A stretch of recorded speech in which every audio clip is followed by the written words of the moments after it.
What's going on YouTube? Lee here, aka Sidious FPS, aka King Baldwin in the flesh.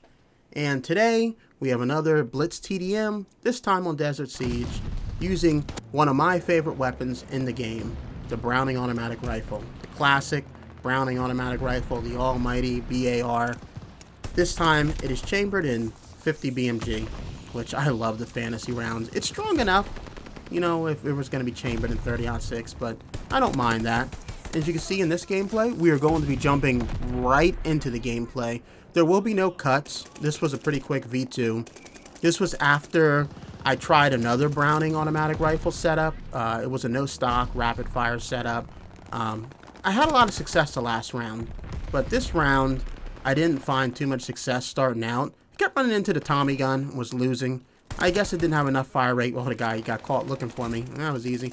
But I wasn't having that much success. Excuse me. I didn't have that much success, so I just went back to the classic, tried and true. My Homer Van Meter Browning automatic rifle class. If you ever seen the movie Public Enemies, you'll get that reference. But on this map, you really want to control this center building, and it's much easier when you come from that spawn where I just shot at those guys. And sorry about my recording software right here. It has a little hitch, but for me, that is how I like to use the bar. I like to use it at pretty much medium range. If I use it, and sometimes these will be long shots, but I like to use it at medium range. An extremely strong weapon, 2 shots. You can still get people like that up close, but you have to make sure you're really reacting. Your reaction time's decent. But right here, you just can't miss. And the slate reflector is such a clean optic. It's one of my favorites in the COD series. It definitely is up there with the ELO sight from Black Ops 3. That was a clean sight. If only this dot was a little bigger. I don't like how small the dot is because sometimes you can lose people when you're tracking if you have a lot of vertical recoil. But right here, my team had control of this side of the map, the train cars. So we're just going to keep picking them off right there because that's where they spawn. We get on the high ground here. And hey, they're on the low. They're spawn. We have a high ground position overlooking their spawn with the Browning automatic rifle. I mean, cheeks are just going to get clapped. But you got to be quick when you have high ground in this game, especially in... because high ground's always a great advantage, but especially in a game mode where it's this big, we're already on the brutal, where it's 20 on 20, because a lot of people aren't going to let you sit up there too long. So I was really trying to get busy here. As you can see, I went from a roofless already to a 22 streak. These two guys are just running out. I turn around. I don't know. I'm guessing he spawned there. I have no idea. Easy V2. Easy money. I'm just going to stay up here, and I'm just going to try to farm as long as I can until they take me out like they did there. But that's going to pretty much be the gameplay. Come right out of spawn, dropping people. I love this. If I wasn't going for... Oh, we got rage quitters. You're calling the V2. We got rage quitters. Yes, sir.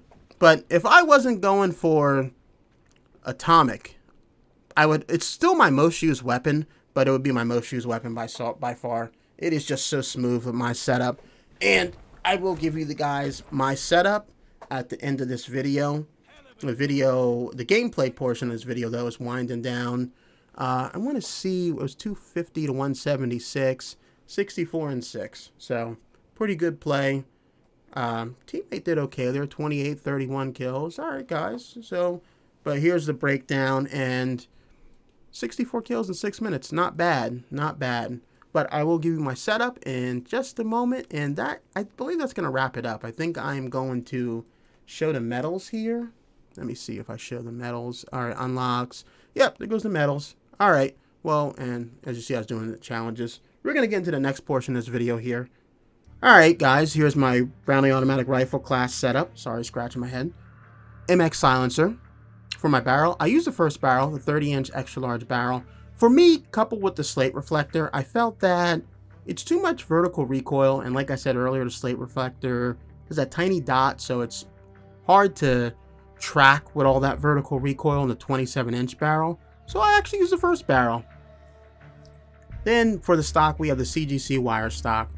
Now, I feel like with the bar, the stock is interchangeable. You can run whatever stock you want. I was running remove stock. I personally didn't have the pistol grip or the Cooper SP unlocked. I like those stocks a little bit more than this first stock. But for right now, that was the best stock I had, so I just used it. We have sleight of hand, fully loaded. Then for the rear grip, we have fabric. You'll see in some of my later setups I run stippled grip. Stippled grip is excellent for this weapon because you want your initial shots to be extremely accurate.